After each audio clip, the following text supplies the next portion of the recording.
இதயம் சரியில்ல. இன்னைக்கு என்ன நடக்க போகுதுன்னு பார்க்கலாம். வாங்க வீடியோக்குள்ள போலாம். ஸ்வேதா ஆதிகிட்ட சொல்லிக்கிட்டு இருக்கிறாங்க. உங்களுக்கு இதயம் கொடுத்தவங்களோட ஜாதகமே எனக்கு தெரியும்னு சொல்லிக்கிட்டு இருக்கிறாங்க. அப்படியா உங்களுக்கு தெரியுமா? யாருன்னு சொல்லுங்கன்னு கேட்குறாங்க ஆதி. ஸ்வேதா சொல்ல ஆரம்பிக்கும் போதே சாரதா பின்னாடி வந்ததும் போன புட்டிங்கி விசிறி எரிஞ்சிட்டு ஓங்கி ஒரு அறை விடுறாங்க. ஸ்வேதா உனக்கு கொஞ்சமாச்சு அறிவு இருக்குதா? ஆதிகிட்ட தானே பேசிட்டு இருந்த. ஆதிகிட்ட நீ எல்லா உண்மையும் சொல்ல போறியா?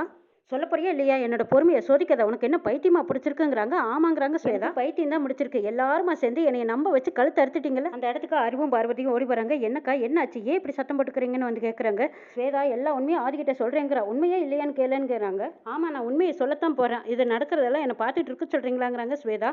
ஸ்வேதா பைத்தியம் மாதிரி பேசாத. இந்த உண்மை ஆதிக்கு தெரிஞ்சதுன்னா என்னை வெறுத்துட்டு போயிடுவான். அப்புறம் என்னை உயிரோடவே பார்க்க முடியாதுங்கிறாங்க. இப்போ உங்க உயிர் மட்டும் தானே நினைக்கிறீங்க. அவர் ஏன் உயிரா நினைச்சிட்டு இருக்கிற என்னை பத்தி எப்போவாது நீங்க நினைச்சு பார்த்துருப்பீங்களா? யார் எக்காடு கெட்டாலும் பரவாயில்ல, உங்க பையன் மட்டும் உங்களை வெறுத்துடக்கூடாது. அப்படித்தானுங்க உங்க நியாயம் அப்படின்னு கேட்குறாங்க ஸ்வேதா.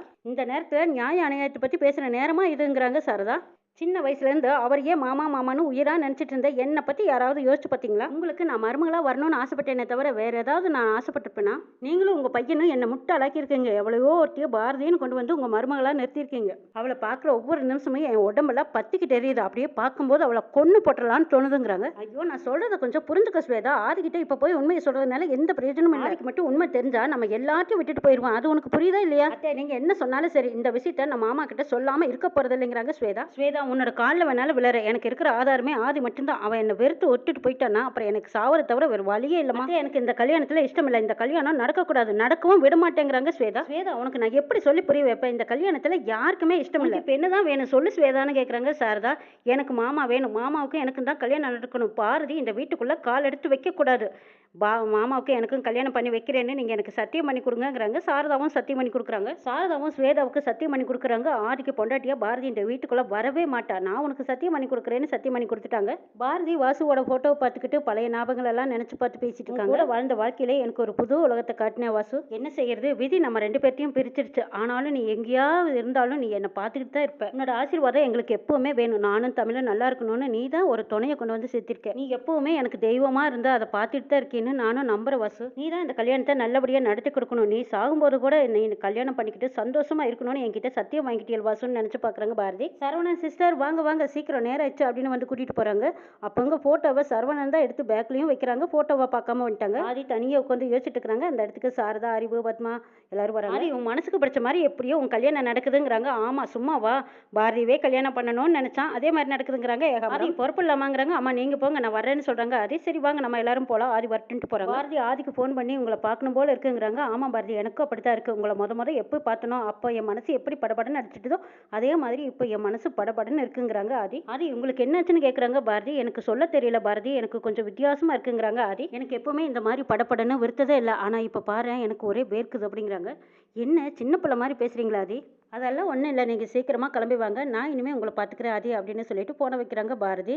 ஆதிக்கு அப்படியே இதயத்தில் ஏதோ ஒரு பழைய நட்பு தொடர்ந்த மாதிரி அவங்களுக்கு இதயம் படப்படன்னு துடிக்குது.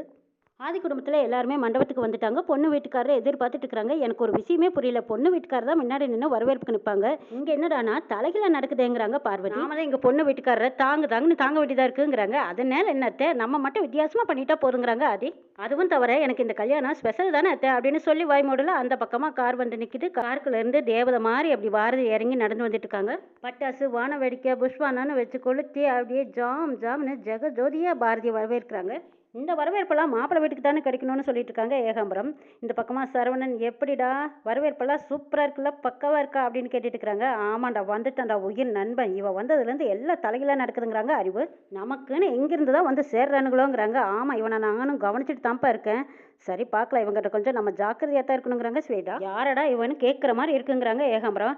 இல்லைங்க இவ வெறும் பொம்மை தான், சாவி பூரா ஆதிக்கிட்டு தான் இருக்குது. அவன் சொல்கிறான் இவன் செய்கிறான் அவ்வளவுதாங்கிறாங்க பவானி. அடியே தானம் என்னடி பெரியவங்க இத்தனை பேர் இருக்கும்போது இந்த ரெண்டும் பாரு எப்படி முழுங்குற மாதிரி பார்த்துட்டு இருக்குதுன்னு சொல்கிறாங்க மரகதம். தானம் மணிக்கிட்ட கேட்குறாங்க, எங்க கல்யாணத்தை நிறுத்துறேன்னு சொன்னீங்க ஒன்றும் இல்லையா, இவ்வளவு தானே உங்கள் பிளான் எல்லான்னு கேட்குறாங்க.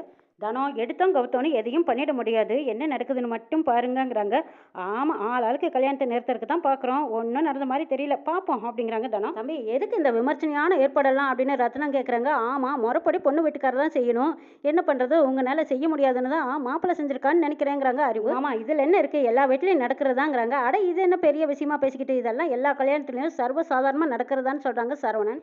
இது ஆதி பாரதியோட கல்யாணம், சும்மா பாட்டு கலப்ப வேண்டாமாங்கிறாங்க சரவணன். அப்பா இவன் தோல் தொல்லை தாங்க முடியல. இவ எங்கேருந்து தான் வந்தானோன்னு சொல்கிறாங்க ஸ்வேதா.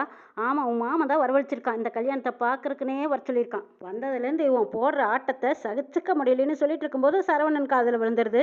என்ன சார், என்னை பற்றி ரொம்ப பெருமையாக சொல்லிட்டு இருப்பீங்க போல இருக்கு. சரி சரி வாங்க, இன்னும் எவ்வளவோ இருக்கு, உள்ள வாங்க போகலாம் அப்படின்னு சொல்லி சரவணன் எல்லாத்தையும் உள்ள கூட்டிட்டு போறாங்க. பாரதி ஆதிக்கிட்ட அமைதியாக கேட்டுட்டு இருக்கிறாங்க. என்ன பண்ணி வச்சிருக்கீங்க, எனக்கு இதெல்லாம் பார்க்கும்போது ரொம்ப தர்ம சங்கடமா இருக்கு தெரியுமா அதேங்கிறாங்க பாரதி. பாரதி, நான் இனிமே பாரதியோட முகத்துல சந்தோஷத்தை மட்டும்தான் பார்க்கணும். நீங்க எனக்கு எவ்வளவு ஸ்பெஷல் தெரியுமா பாரதி. உங்களை இப்படி தான் வரவேற்கணும்னு என்னோட பிளான். அதான் நடந்திருக்கு. நீங்க எனக்கு கிடைச்சிருக்கிற ஒவ்வொரு நிமிஷமும் எனக்கு ஸ்பெஷல் தான். இந்த கல்யாணத்தை நீங்க ஜாலியாக என்ஜாய் பண்ணுங்கிறாங்க. இது நம்ம 2 பேத்துக்கான நேரம். யார் என்ன நினைச்சாலும் எனக்கு அதை பத்தி கவலையே இல்லைங்கிறாங்க. வாழ்க்கையில எதுலையுமே எனக்கு பிடிப்பே இல்லாத எனக்கு உங்களை பார்த்ததுக்கு அப்புறம் தான் காதல், கல்யாணம், வாழ்க்கை, சந்தோஷம் எல்லாமே எனக்கு வந்ததுங்கிறாங்க ஆதி. எனக்கு கிடைச்ச பொக்கிஷம் நீங்க வாழ்க்கையில பத்திரமா பார்த்துக்க வேண்டியது என்னோட பொறுப்புங்கிறாங்க ஆதி. ஆதி, என் வாழ்க்கையில இப்படி ஒரு வாழ்க்கையும் நிமிஷமும் வரும்னு நான் நினைச்சு கூட பார்க்கலிங்கிறாங்க பாரதி. பாரதி, நம்ம 2 பேரும் சந்தோஷமா இருக்க வேண்டிய நேரம். எதிர்பார்க்காத கிடைக்கும் போது இருக்கிற சந்தோஷம் அது நம்மளுக்கு புதுசா இருக்கும். இப்ப நடந்திருக்கிறதும் அதுதான் ஆதி சொல்றாங்க. ஆமா, உங்ககிட்ட பேசி ஜெயிக்க முடியாதுங்கிறாங்க பாரதி. இங்க பாருங்க, எல்லாத்துக்கும் காரணம் நீங்க தான் இப்படி எல்லாம் என்ன பேச வைக்கிறீங்கிறாங்க பாரதி. ஆதி 2 பேரும் இன்னும் இங்கேயே நிக்கிறீங்க, இன்னும் ஏகப்பட்ட விசேஷம் நிறைய ரெடியா இருக்கு, வாங்க அப்படின்னு கூட்டிட்டு போறாங்க. அங்க போய் பார்த்தா பொண்ணும் மாப்பிள்ளையும் ரெடியா தயாராகி மணமேடைக்கு வந்துட்டாங்க. வான வெடிக்க அமர்க்கலமா வெளியில பட்டையை கலப்புறாங்க. பாட்டம், டான்ஸ், குத்தாட்டம்னு அமர்க்கலமா கல்யாண களை கட்டி இருக்கு. ஆதி பாரதி 2 பேரும் ஜாலியா பொண்ணு மாப்பிள்ளையே ஸ்டேஜுக்கு வந்திருக்காங்க.